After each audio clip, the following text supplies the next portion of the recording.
සාදරයෙන් පිළිගන්නා MS Vlog YouTube channel එකට.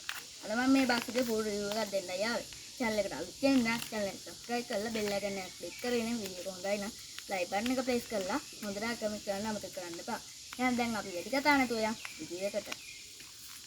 ඉස්සෙල්ලා බලමු මේ ඉස්සරහ පැත්ත ඔයාලා බලන්නකෝ. මේ බස් එක කාඩ්බෝඩ් බස් එකක්. මේකේ shell එක කඩදාසියෙන් අදලා තියෙන්නේ. බෆර් එක කාඩ්බෝඩ් වලින් පිළිමයකට කියලා තියෙනවා. මේ පැත්තෙන් බලන්නකෝ. ඔයාලා මේ පිටිපස්සේ දොර ඇල්ල මම මෙතනින් පෙන්නන්නම්. යංගෝ දැන් පිටිපස්සට. පිටිපස්ස වලට පේනවා ඇති. දැන් මම මේ පැත්තට හරවනවා. ඔබ ඉමර්ජන්සි ඩෝර් එක ඒ විදිහටම හදලා තියෙනවා. බලන්නකෝ එතන.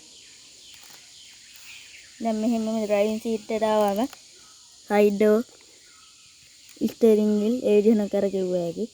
ගියර් බොක්ස් එක ඒ විදිහටම තියෙනවා. ඩෑෂ්බෝඩ් එක ඒ විදිහටම තියෙනවා. දැන් ආයෙ බලපු නැති අයට බලන්න ඉස්සරහා මම පෙන්නනවා. බලන්නකෝ මේ කණ්ණාඩි එහෙම කඩදාසි වලින්ම හදලා තියෙනවා. සන් කැප් එකත් එහෙම. ඒක කාඩ්බෝඩ් බස් එකක් කියලා මට පේනවනේ. හොඳට බලන්න. නම්බර් ප්ලේට් එකක් කාඩ්බෝඩ් එකෙන් හදලා තියෙන්නේ. ඔයාලා හැමෝටම දළදා සමිති පිට අසාසිතේ ඔබ සැමට ස්තුතියි.